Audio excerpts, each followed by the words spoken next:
जिस बात का सभी को डर था आखिर वह बात हो गई है। ईरान ने इजराइल पर हमला कर दिया है और इजराइल भी ईरान पर जवाबी हमले की धमकी दे रहा है। लेकिन आज ये दुश्मन दिखने वाले दोस्त क्या हमेशा से ही दुश्मन थे? तो इसका जवाब है नहीं। तो ऐसा क्या हुआ कि ये देश हमेशा हमेशा के लिए ही दुश्मन बन गए?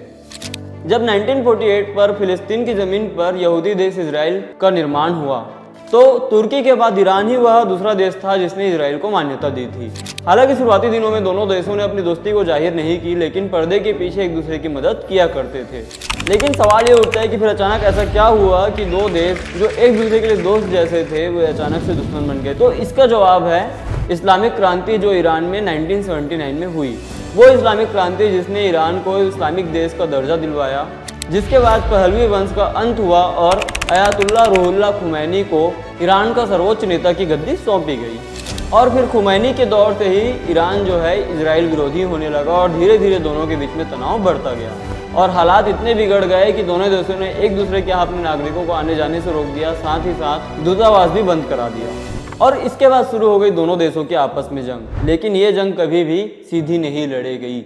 इसके पहले आज तक ईरान या इजराइल ने कभी भी एक दूसरे पर सीधा हमला नहीं किया था। वे लड़ते जरूर थे मगर वह प्रॉक्सी वॉर होता था। ईरान इजराइल पर कभी लेबनान के जरिए तो कभी हमास के जरिए हमला करता था, तो इजराइल भी ईरान के निजी मामलों पर, अंदरूनी मामलों पर दखल दिया करता था अपने जासूसों के जरिए। इनकी भी दूरियां तब बढ़ी जब ईरान ने अपना फोकस परमाणु बम की तरफ किया, जिसका खुलासा सन 2002 में हुआ। और इजराइल को थी इस चीज से बड़ी समस्या, क्योंकि इजराइल को यह चीज पता थी कि ईरान के लिए अगर सबसे बड़ा दुश्मन कोई है तो वह है इजराइल, और अगर उसको परमाणु हमला किसी पर करना पड़ा तो वह होगा इजराइल। और इसी का नतीजा था जब सन 2011 में ईरान के टॉप न्यूक्लियर साइंटिस्ट का हत्या कर दिया जाता है और उसका इल्जाम इजराइल पर आता है। हालांकि ईरान हमेशा से ही परमाणु बम बनाने की बात को नकारता रहा है और कहता है कि इस्लाम हमें परमाणु बम जैसा कोई भी घातक हथियार बनाने की अनुमति नहीं देता है, हम परमाणु साइंटिस्ट का उपयोग केवल एजुकेशनल रिसर्च के लिए करते हैं।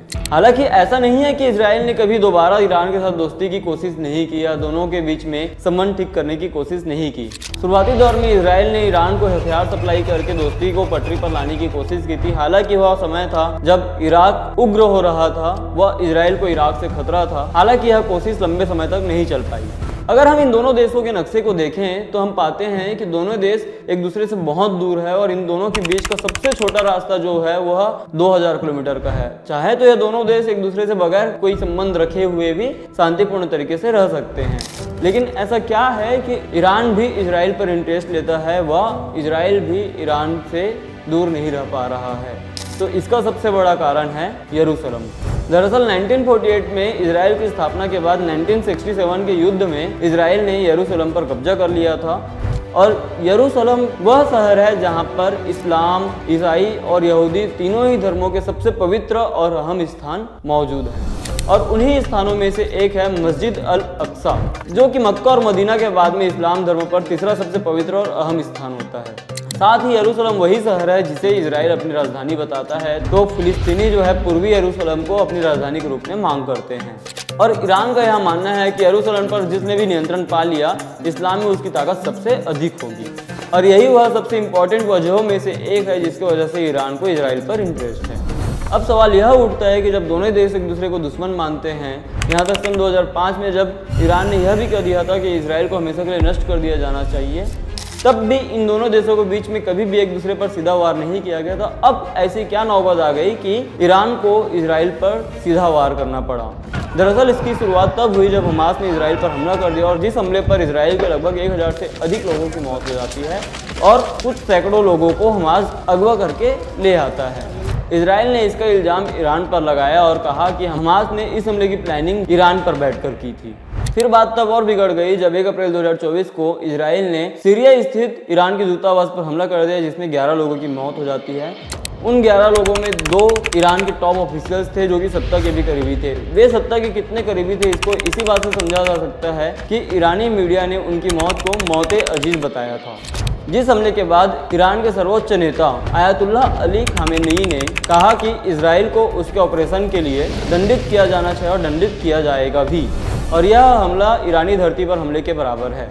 आपको बता दें साथियों कि किसी भी देश के दूतावास पर हमला करना उस देश की संप्रभुता पर हमला करने के बराबर होता है। इसे उस देश पर सीधा हमला भी माना जा सकता है। और यही वह वजह थी जिसके वजह से ईरान की धमकी को इस बार न केवल धमकी समझ करके सभी देश ईरान के हमला करने की पुष्टि कर रहे थे। यहाँ तक अमेरिका और ब्रिटेन ने तो अपने टॉप फाइटर जेट्स व लड़ाकों को भी इजराइल की मदद करने के लिए भेज दिया था। और हुआ भी वही। 13 अप्रैल की देर रात ईरान ने लगभग 300 मिसाइल से इजराइल पर हमला किया, जिससे पूरे इजराइल पर सायरन बजने लगे।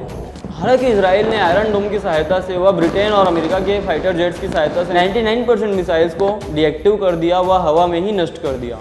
इस मिशन को ईरान ने मिशन ट्रू प्रॉमिस नाम दिया व इसके साथ ही ईरान के इस मिशन ने संयुक्त राष्ट्र के महासचिव व संयुक्त राष्ट्र सुरक्षा परिषद के अध्यक्ष को पत्र लिखा, जिसमें ईरान ने इजराइल पर हमला करने के पीछे संयुक्त राष्ट्र के अनुच्छेद 51 का हवाला दिया और इसे अपना वैध अधिकार बताया।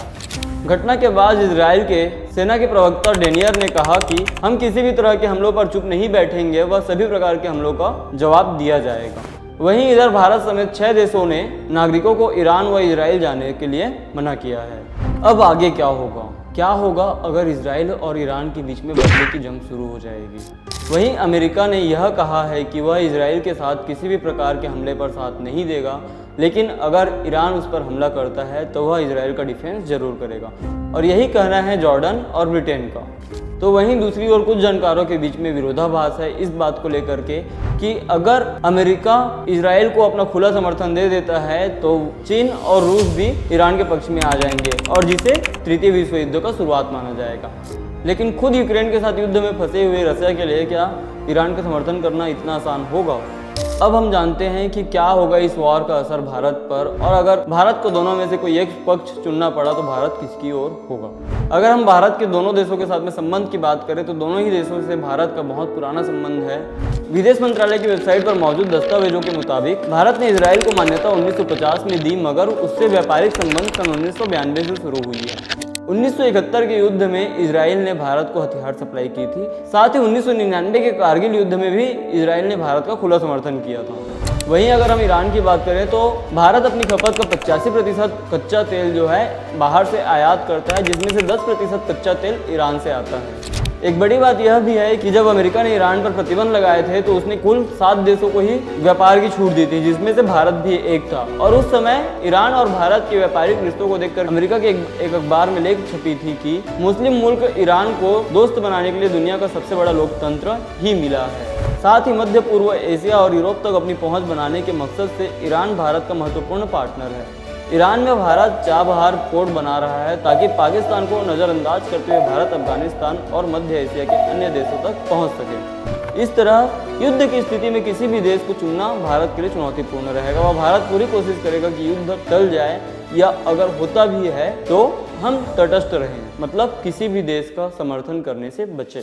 वहीं अगर हम युद्ध के असर की बात करें तो इसका सबसे बड़ा व्यापक असर जो होगा वह होगा महंगाई पर। जिस कच्चे तेल की कीमत 2 जनवरी 2024 को $75.89 प्रति बैरल थी, वही कच्चा तेल 12 अप्रैल 2024 की स्थिति में $90 प्रति बैरल हो चुका है। इसका एक वजह यह भी है कि कुछ दिनों पहले ही ईरान ने ओमान की खाड़ी में होर्मुज पास से गुजर रहे एक जहाज पर कब्जा कर लिया था, जिस जगह से दुनिया के लगभग 20% तेल की सप्लाई होती है। यहाँ ईरान की कई सौ बैलिस्टिक और क्रूज मिसाइलें भी तैनात है, जिस वजह से तेल का निर्यात या आयात करने वाले जहाज वहाँ जाने से बच रहे हैं। इसके साथ ही इजराइल से होने वाले रक्षा उपकरणों की अवेलेबिलिटी पर भी असर पड़ेगा। तो अब आप बताइए कि आपके नज़रिए से ईरान या इजराइल दोनों में से कौन सही है, वह दोनों का यह युद्ध दुनिया को किस मोड़ पर लेकर जाएगा। साथ ही ऐसे ही वीडियो के लिए फॉलो करें हमारे चैनल व्हाट्सएप भारत को। जय हिंद।